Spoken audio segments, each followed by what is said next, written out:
Urban Artificial Intelligence, strategic thinking media platform. I want to think strategically about a podcast move.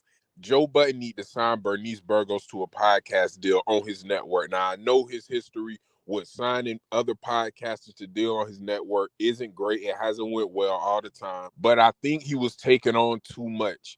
With this, it should just be him, Flip, and Bernice. That could be the only shows on his network, and it would still generate a lot of views with just them three. Now, I don't know Queen's Flip future with the podcast.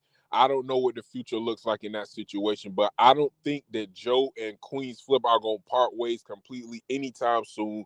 I know he said Queen's Flip is going to be on the podcast less in 2025, but y'all know how Joe Budden and Queen's Flip relationship is. They could be doing another project, and technically he wouldn't be lying saying he's not going to be on the podcast as much, but they could be doing other things. I don't think Queen's Flip is ready to give up on his other show, Improper Improv, that he has on the Joe Budden Network. The past episodes haven't been great, but Joe Budden and Queen's Flip, I don't think they're going to abandon this. I don't know if Joe Budden will directly be involved, but Joe Budden definitely wants to keep Flip around as an asset on his network, whether he's actually on the Joe Budden podcast or not.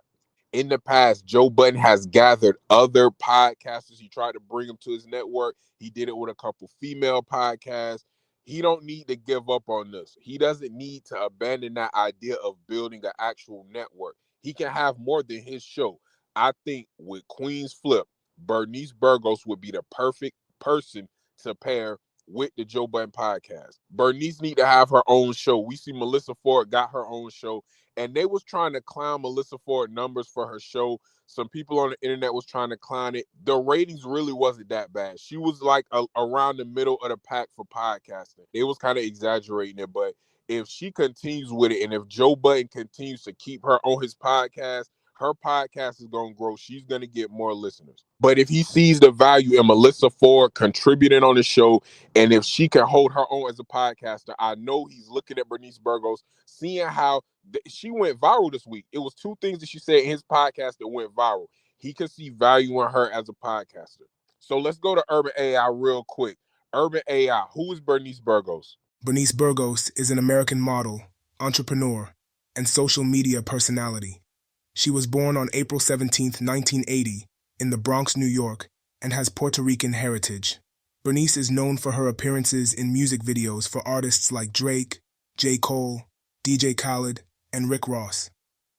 She has also been romantically linked to several high-profile celebrities. In addition to her modeling career, Bernice has ventured into entrepreneurship, launching her own clothing line. She has built a significant following on social media, where she shares insights into her life and business ventures. Bernice is also a mother of two daughters, Ashley and Sarai, and a grandmother to her granddaughter, India Ava. Urban AI, why did Bernice Burgos go viral on the Joe Budden podcast this week? Bernice Burgos went viral on the Joe Budden podcast after she claimed she made up to $70,000 a night while bartending. She shared her strategy of undercharging for liquor bottles to entice bigger tips later on. This revelation sparked a lot of reactions on social media, with some people doubting her claims. Urban AI, what has the reception from the public been about Bernice Burgos' performance on the Joe Budden podcast? The general reaction to Bernice Burgos' performance on the Joe Budden podcast was mixed. While some listeners were impressed by her hustle and entrepreneurial spirit, others were skeptical about the figures she claimed to have made as a bartender. Joe Budden himself even commented that her drinks were not the best, which added a humorous element to the conversation. Social media reactions ranged from admiration to disbelief, with some people calling her claims cap, a reference to an old interview where she mentioned making much less. It seems like her appearance definitely sparked a lot of discussions. Urban AI, how did people receive Urban AI, what are people saying about the chemistry that Bernice Burgos had with the other co-hosts and Joe Budden himself on the Joe Budden podcast? Bernice Burgos seemed to have good chemistry with Joe Budden and the rest of the co-hosts on the podcast. The conversation flowed naturally, and there were moments of humor. Overall, it appeared that she was able to connect well with the hosts and contribute to an engaging and entertaining episode. Now, there you go. That's a general idea, a general summary of what the internet thought of the interview. Now, y'all probably already know why she went viral. There was a discrepancies in the amount of money she said that she makes on slow nights and fast nights as a bartender.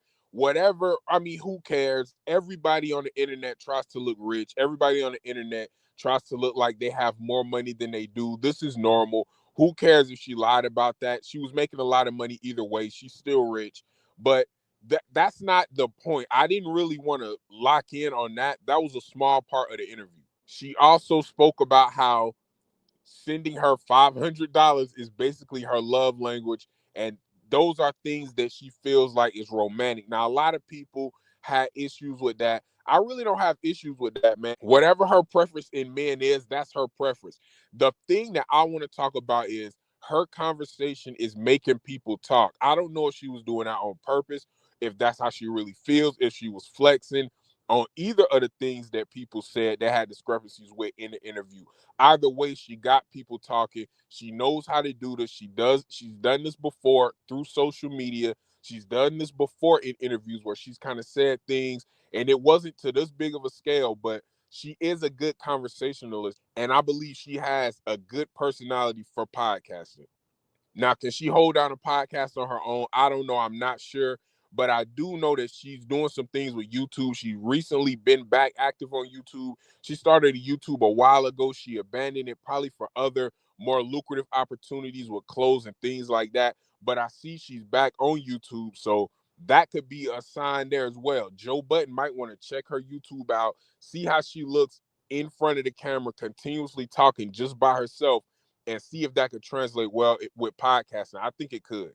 Now, DJ Akademiks reacted to this. He reacted to some of the things that she said about her love language, receiving the $500, and the cap that people felt like she was saying when she was talking about how much money she makes bartender, or how much money she made in the past bartender, which is cool. DJ Akademiks reacted to that, and I'm gonna let y'all look at that real quick, a little clip of it.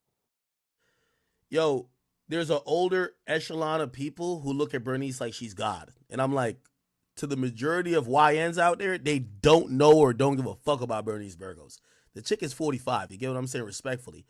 And, she looks amazing for her age, but it's just like, people don't even understand her impact on nightlife culture, right? Like, a lot of young people. It's only the old ass niggas and like rappers who see these women as rite of passage, see the worth in whatever they're doing. Okay. Anyway, she went on Joe Budden's podcast, and that's why I made the comments. But I was just like, yo, I really like people who watch me. Like, I have a younger audience than Joe. Like, when I be listening to Joe, I'm hearing these niggas talking about just shit that's Now, just. I get what DJ Akademiks is saying, but I don't think this is necessarily a bad thing. If she was to get a podcast deal from Joe Budden on his network, these are things that a lot of people find interesting. The time that she came up in the strip club during the scammer era, the pandemic, the way hip hop was at that point in time, I think her age could work to her advantage in the podcasting arena. She's not looking to have the same fan base as DJ Akademiks. The people who watch DJ Akademiks, they're younger. Of course, 15, 16, 17, up to maybe 21, 22 year olds. They don't know who Bernice Burgos is. They don't understand the impact that she had. We know that. But there is a space for people who do. There is a space for people who's fascinated by those things. She just went viral. So people are interested in her story. People want to know about her. She still seems mysterious to a lot of people, and I think that she used that to her advantage. She has insight about social media. She has insight about entrepreneurship. She has insight about real estate and things like that. Those are topics that generate a lot of views on YouTube, on social media, and on all platforms. But let me ask y'all this. Do y'all think she fit with the cast, with the rest of the co-hosts of the Joe Budden podcast? I think she does, man. I think she does. When Mark Lamont Hill came back, he kind of got into everybody on the podcast. He said they was acting different when she came around.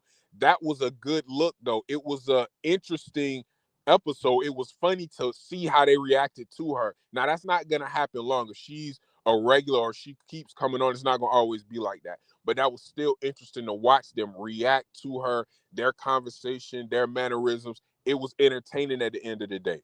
I think Queen's Flip would be a good regular on her podcast if this was to happen. Now, this is all hypothetical. This is just something that I was thinking about. But I feel like her and Queen's Flip would mesh well with just them two. She could maybe have him as a guest. And she got a lot of relationships. She know a lot of people in the industry, in the nightlife. She could really get any type of guest that she wanted. Joe Budden and Melissa Ford could even be guests or co-hosts sometimes and just have conversations with her. I think she fits well with the co-host. I think she fit well with this panel, and I think she would fit well on the Joe Budden Network as a whole. But get in the comments, man. Let me know what y'all think about this, man. This is a female who seen a lot in the nightlife. She's dated a lot of rappers. She know a lot of famous people. I think this is the perfect type of personality to have a podcast on the Joe Budden Network. It don't got to be nothing crazy. It don't got to be nothing spectacular. Just a regular set, a nice set. You know what I'm saying? Whatever their vision is, set it up and see how this goes. She already went viral on the Joe Budden podcast. She's already interacted with the other cast members and the co-hosts and the panel. She knows everybody already. I think this might be a good move, at least something that the Joe Budden podcast needs to look into. Now, I don't know how passionate she is about podcasting, but like I said, it looked like she's getting back on her YouTube grind. So podcasting and YouTube, they're not the same. Obviously, they're different, but hey, maybe she could translate those YouTube skills, that passion for YouTube, over to podcasting. I don't know. We'll see, man. But what do y'all think about her comments, and what do y'all think about her possibly having her own podcast on the Joe Budden Network? I think that would be hard, and I would definitely give it a listen, man. But y'all get in the comments. Let me know what y'all think, man. Urban Artificial Intelligence, Strategic Thinking Media Platform. I'm going to see y'all in the next one. Peace.